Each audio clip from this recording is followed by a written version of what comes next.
Son avenir appartient à ce peuple palestinien. Par contre, nous avons une responsabilité pour faire cesser ce génocide, pour dire non à l'extrême droite israélienne et pour dire non à l'alliance internationale des extrêmes qui se passe actuellement entre Trump, Netanyahou, mais dénoncer une islamophobie institutionnalisée en France.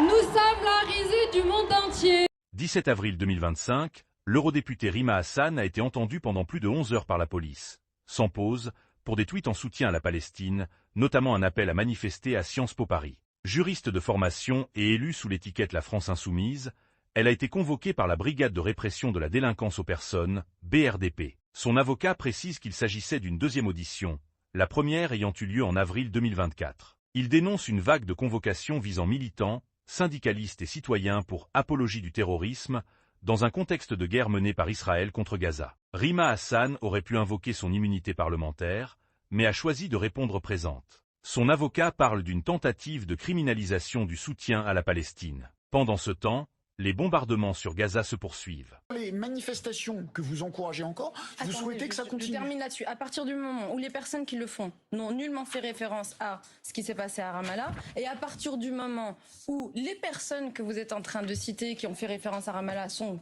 très clairement là aussi dans un discours qui est très pro-israélien, j'en ai vu. Pas Libération. Mais ils font le lien avec les étudiants? Non, Libération a dit que... Non, il ne faut pas le lien avec les étudiants. Voilà. Moi, ce qui m'intéresse, si vous voulez, c'est lire. Moi, ce qui m'intéresse, c'est la revendication. Donc vous encouragez les étudiants à continuer à faire ce geste. Oui, et je vous encourage.